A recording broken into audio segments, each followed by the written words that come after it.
Kad sam došao u SDU, ništa nije bilo. Apsolutno ništa. Samo smo se finansirali.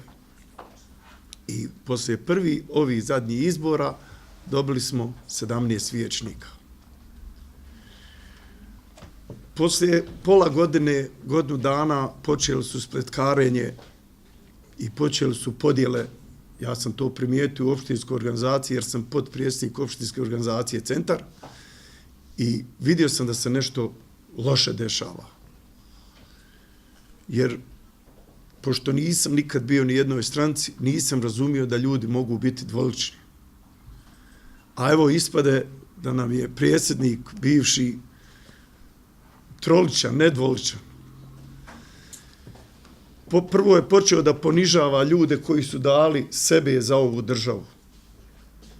Pitam se gdje je on bio u ratu i nikad ga niko nije pitao gdje je on bio u ratu. Ja ga nisam vidio nigdje, a sve sam obišao. To nikad niko nije postavio pitanje. Ali je postao ministar policije, mi sami znamo na koji način. Dali smo 3 ministarska mjesta da bi on postao kao ministar policije.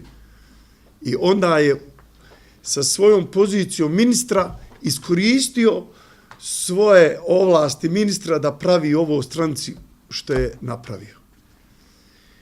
Ja vam iskreno kažem da SDU će ostati u ovom sastavu jer je legitiman, jer ima 10 članova predsjedništva, jer imaju sve institucije.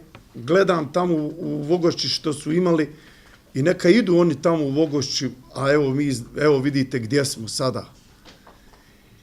I tamo oni ljudi koji su sjedili su stvarno nepoznati, ja nisam vidio osim par ljudi koje znam zove, a evo pogledajte i snimite tačno ove ljude i svaki ovaj čovjek ima iza sebe ime i zna se da je za Socijaldemokratsku uniju.